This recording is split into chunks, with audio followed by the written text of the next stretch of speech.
সমাজ ভাই ভাই স্কুল গ্যাং সিজন 3 টান উত্তেজনা নিয়ে পর্বগুলো এগোচ্ছে। একের পর এক ধামাকাদার পর্ব আসছে স্কুল গ্যাংয়ে। তবে আসতে চলেছে আরো মহা ধামাকা পর্ব। এখানে এবার এন্ট্রি নিতে যাচ্ছে প্রত্যয় হিরণ। প্রত্যয় হিরণের এন্ট্রিতে বোঝা যাচ্ছে শুধু ধামাকা শুরু হতে যাচ্ছে স্কুল গ্যাং সিজন 3-তে। আগামী পর্বতে থাকছে আরো বিশেষ চমক। তাহলে স্কুল গ্যাং এর আগামী পর্বটি সম্পর্কে আমরা জেনে নেই। স্কুল গ্যাংয়ে সাথীর সাথে স্কুলের একটা শত্রুতা চলছে।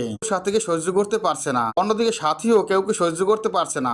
সে তো বিশাল বড় লোক, বিশাল ক্ষমতাধর ব্যক্তি, কিছুতেই সহ্য করতে পারছে না গরিব চাষা পুষাদের। সাথীকেও কেউ ছেড়ে কথা বলছে না। স্কুলের সবাই মিলে সাথীকে খুব অপমান করে। সবাই বলে ছাত্র সমাজ ভাই ভাই সাথী যাবে নর্দমায়। সবাই যখনই বলে ছাত্র সমাজ ভাই ভাই সাথী যাবে নর্দমায়, আমার মুখে এই কথা শুনে খুবই রেগে যায় সাথী। সাথী রেগে জোরে চিৎকার করে বলে, স্টপ, আজ আমি তোমাদের দেখিয়ে দেব আমার পাওয়ার। এই ধরনের অপমান আজ পর্যন্ত কেউ করেনি, কেউ করার সাহসও পায়নি। আজ তোমরা বুঝবে আমি কে।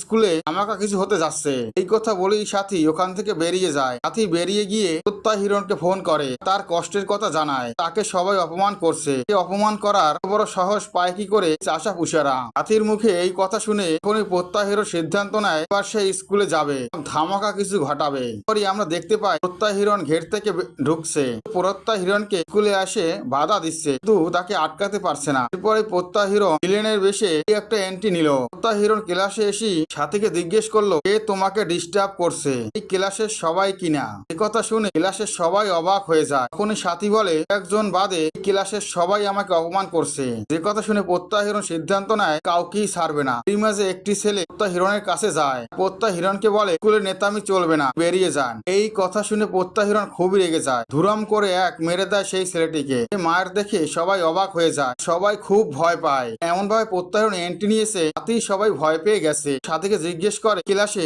সবচেয়ে বড় শত্রু কে। উনি মিরাজকে দেখিয়ে যায় সাথী। সাথী বলে মিরাজ। মিরাজের কাছে থাকে সে।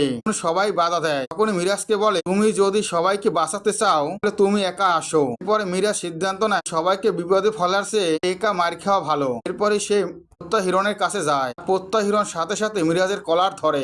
একটি পর্ব সামনে আসতে চলেছে। স্কুল গ্যাংয়ে একটি আপডেট ভিডিও পেতে আমার চ্যানেলটি সাবস্ক্রাইব করে বেল আইকন অন করে রেখো। ধন্যবাদ।